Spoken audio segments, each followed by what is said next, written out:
안녕하세요. 저는 MBC에서 PD로 16년째, 17년째 근무하고 있는 조성현 PD라고 합니다. 최근에 넷플릭스 오리지널 다큐 나는 신이다를 연출했습니다.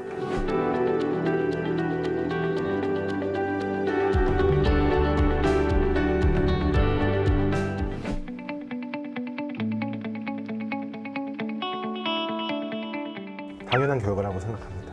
라고 얘기하기에는 그냥 저 솔직히는 생각은 못했고, 워낙에 넷플릭스 안에 다른 뭐 드라마나 이런 것들이 인기가 있고 특히나 다큐 같은 것들이 1등 한 적은 없었다는 얘기를 들어서 또 이런 반응이 있을 거라고는 생각을 못했는데, 사전 홍보도 거의 못했죠. 그리고 저희는 근데 갑자기 JMS에서 저희 방송에 대한 상영금지 가처분을 신청하는 바람에 사람들이 이게 나간다는 걸 알게 돼버린 거예요. 저희는 원래 비밀리에 내보내려고 했던 콘텐츠였는데, 그래서 감사드리죠. 특히나 정명석 선생님께 감사드립니다.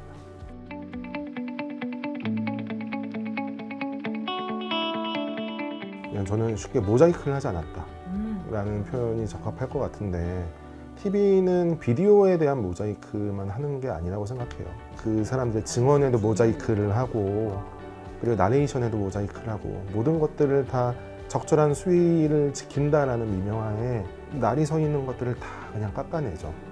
근데 저는 그렇게 하면 가장 핵심적인 것, 그 사이비 종교라는 것이 얼마나 반사회적이고 반인륜적인지를 보여줄 수 없다고 생각했고, 그걸 있는 그대로 보여줘야 사람들이 무슨 일이 벌어지는지 알 수 있는데, 저는 그런 측면에서 지금까지 다뤘던 것들이 무슨 일이 벌어지는지를 제대로 알려주지 못하고 그냥 어떤 교주의 몹쓸짓 정도로 표현해 왔다고 생각을 해요. 저희는 그거를 하지 않고 있는 그대로를 보여줬다고 생각하고.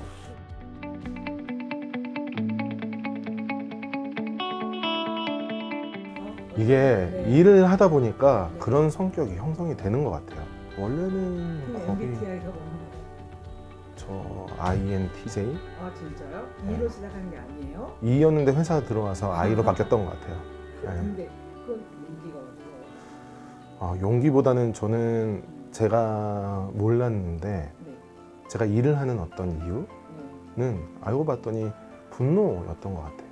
저는 분노하기 때문에 일을 하는 사람이 아닌가라는 생각을 많이 해요. 뭐 일단 뭐 제 개인사까지 들어갈 일은 아니지만, 어쨌든 저는 뭐 아주 좋은 환경에서, 유복한 환경에서 잘 자란 사람은 아니었고, 원하기 쉬운 성격과 환경에서 자랐던 사람이다 보니 저처럼 누군가 힘 있는 사람들에게 누군가가, 약자가 뭐 당한다거나 피해를 입는다거나 이런 것들을 보면 남의 일처럼 느껴지지 않는 경우가 많은 것 같아요. 그래서 이번에 이 사이비 종교 다큐 역시도 보고 있는데 남이 당한다라는 생각보다는 저도 똑같은 일을 당하고 있다는 생각들을 항상 하면서 그렇게 만들었기 때문에 겁이라기보다는 분노가 계속해서 저를 감싸고 있었죠. 그러니까 계속해서 할 수 있을 거라는 생각이 들어요.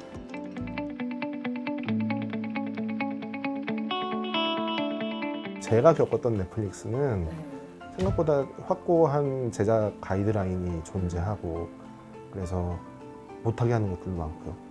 그리고 되게 여러 번 수시로 고민하는 것들이 좀 많이 있었어요. 예를 들면 이번에 저희 다큐 나갔을 때 사람들이 여성 신도들이 옷을 벗고 춤추고 이러는 것들이 선정적이라고 얘기하고, 그거에 대해서 지적을 했지만 넷플릭스하고 저희가 그 편집본을 주고받으면서 얘기할 때는 그거에 대한 이의는 한 번도 저한테 제기한 적이 없었어요. 오히려 다른 것들, 아동이 학대당하는 장면을 인터뷰나 뭐 혹은 그 상황을 넣지 말자라든가, 혹은 피해 당시에 미성년이었던 여성의 피해 사실을 빼자, 그들이 중요하게 여기는 건 저희하고는 달랐어요. 넷플릭스는 상업적인 콘텐츠를 만드는 플랫폼이기 때문에 넷플릭스 쪽이 그런 우려를 여러 번 표명했죠. 이 처음에 들어가는 1 에피소드 1의 넘버 1의 첫 번째 그 음성 녹음이 너무 강해서 사람들이 못 볼 수 있겠다, 그걸 바꿔주면 어떻겠냐.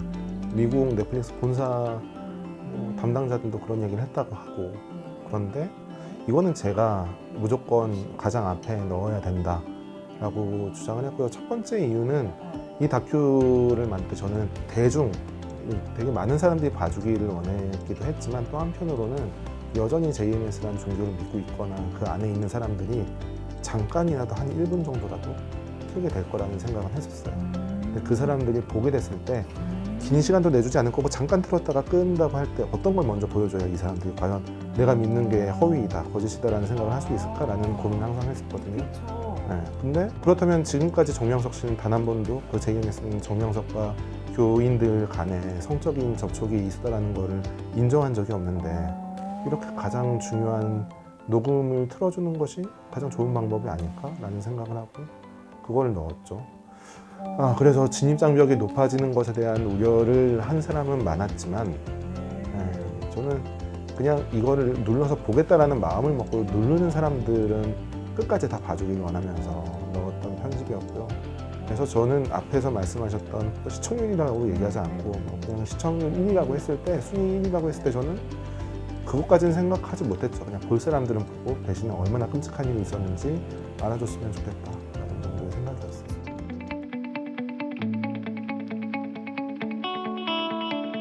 그게 아주 중요한 목표 중에 하나였으니까요.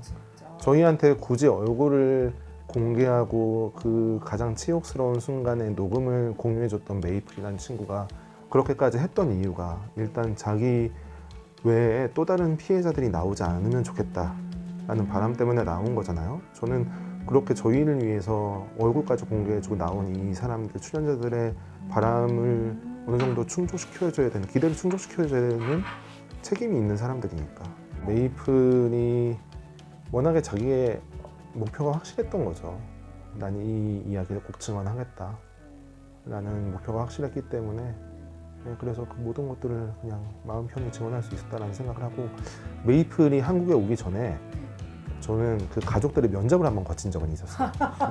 그러니까 줌 화상 회의를 통해서 메이플의 아버지와 메이플의 사촌 언니와 메이플 그리고 저와 김도영 교수님과 또 다른 그들을 다 소개해준 목사님까지 한 6명이 들어가 있는 방에서 질의와 응답을 하고 어떤 식으로 만들 것이냐 뭐 이런 얘기들, 그것들을 다 통과했죠. 어떤 질문이 생각해보니. 기억에 남으세요? 딴 거는 기억이 안 나요. 어떤 질문을 했는지. 근데 그 아버지가 저한테 마지막에 이제 오케이를 하신 거였어요. 내 딸이 한국에 들어가는 걸 동의한다. 촬영하는 걸 동의한다. 하지만 한국에 내 딸이 들어가면 그때부터는 당신들이 내 딸의 아버지가 되어줘야 한다. 그게 두고두고 너무 큰 짐이었어요. 근래 가장 즐거웠던 날이 언제냐고 물어보신다면 메이플이 건강하게 작년 10월인가 11월인가에 홍콩으로 돌아갔거든요. 돌아가는 날 일부러 사진 찍어서 메이플의 아빠한테 사진을 찍어서 보냈어요. 저는 제가 할 역할을 제 책임을 다했다라고.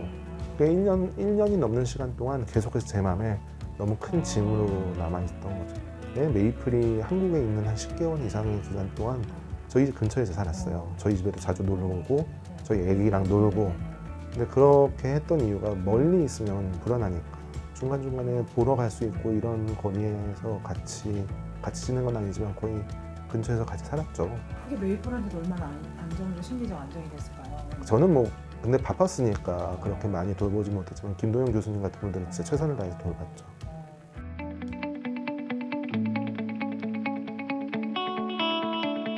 편집에는 안 넣었지만 아버님이 카메라 앞에서 이제 세팅을 하고 있을 때 첫 마디가 우리 아들은 장관감인데 라는 말씀을 하시면서 우리 장관감인 아들내미가 교회 한번 잘못 나갔다가 삶이 저렇게 됐다는 얘기를 혼자서 막 얘기를 하시는 상황이었어요. 그러면서 그때만 해도 김도영 교수님은 가족들한테 골칫덩어리였겠죠. 그리고 마지막에 끝나고 나서 우리 아들 잘 부탁해요를 하시고 가셨어요. 근데 그때 그 아버님을 부랴부랴 빨리 인터뷰를 해야 됐던 이유는 병원에서 돌아가시는 날이 얼마 남지 않았다라고 그래가지고 그렇게 인터뷰를 빨리 잡았던 거였거든요. 저희가 촬영을 시작한 지 며칠 안 된 날 가장 빨리 찾아뵀던 분들 중에 하나예요. 아버님 말씀 중에 제일 기억에 남았던 건 아들이 아니라 내가 당해서 얼마나 다행이냐. 교수님의 아버님은 정말 행복하시겠다. 그래서 왜 행복하냐 그래서 교수님 대신 아팠으니까 라고 했는데 교수님이 그 말 때문에 좀 많이 우셨죠. 근데 이제 좀 이해된, 교수님 외롭지 않았겠어요? 그렇죠? 예.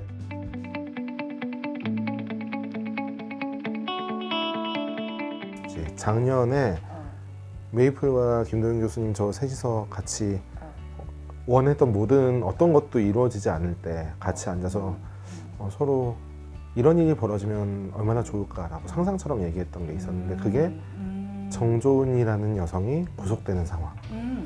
2인자, 공범자가 같이 구속된다는 건 당연히 정명석도 구속되는 상황일 거고 그 조직이 범죄 조직이라는 것들도 어지간히 사람들이 알게 되는 상황인데 아, 그런 일이 있으면 좋겠다. 하지만 그런 일은 벌어지지 않겠지? 라고 얘기를 했는데 갑자기 그 일이 벌어져 버렸죠. 그걸 보면서 아, 다 이루었구나 라는 생각을 저는 그날 했었죠. 물론 아직도 가야 될 길이 멀긴 하겠지만 근데 저희가 초반에 이렇게만 돼도 좋겠다라고 얘기했던 일들은 이미 다 벌어져 버렸어요.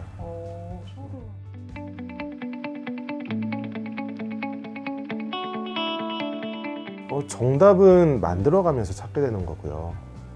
그러니까 뭐 처음부터 정답을 갖고 시작한 게 아니었으니까 저는 하나하나의 사람들을 만나갈 때마다 어떤 게 진실인지를 더 가까이 들여다볼 수 있게 되는 계기를 갖게 되는 거죠. 그리고 다행스럽게 진짜 시간이 길었으니까 긴 시간 많은 자료를 보기도 하고 그렇게 많은 사람들을 만나면서 뭐 이게 당연히 사실이겠구나 라는 확신도 생기지만 그만큼이나 또 저희는 많은 근거들을 준비하면서 갔으니까 스스로한테 가장 많이 했던 질문은 뭐예요? 이번에 아 이걸 내가 왜 해야 됐을까? 일을 저지른 놈이 책임을 져야지라는 것밖에 없었어요. 네. 근데 애시당초 시작할 때 우리 갱도라는 게 있잖아요. 네네. 그런 말로 앞이 보이는데 네네네. 이렇게 될 줄 몰랐어요? 이만큼 힘들 거라고 생각했잖아. 솔직히. 아니에요. 저 그 판단을 잘못했어요, 제가. 이 정도까지 힘들 줄은 진짜 상상을 진짜? 못했어요.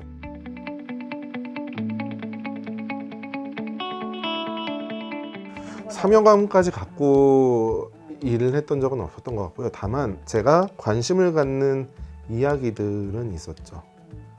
네, 사람들이 알아야 하는 이야기. 내가 만들지 않으면 누구도 다뤄주지 않을 법한 이야기. PD 수첩을 하면 그런 것들을 다룰 기회가 좀 많아지긴 하죠. 네, 남들은 보아주지 않는, 들어주지 않는 이야기들을 다룰 수 있는 기회들이 생기고 그래서 이게 힘들긴 하지만 저는 항상 시사교양 PD가 된 것을 매우 큰 실수였다고 이야기를 하는데 원래 우동집 주인. 맞아요. 저는 우동집을 하고 싶었죠. 그랬는데 지나고 나서 보면 이게 나하고 잘 맞는 일이었던 것 같기도 하다라는 생각이 들죠. 왜냐하면 누구도 조명해주지 않는 이야기들을 저는 사람들이 최소한 들을 수 있는 기회를 갖도록 만들어주니까 그런 측면에서 사명감까지는 아니지만 그런 이야기를 만들어 사람들에게 전파할 수 있는 상황들이 무척 좋다는 생각은 듭니다.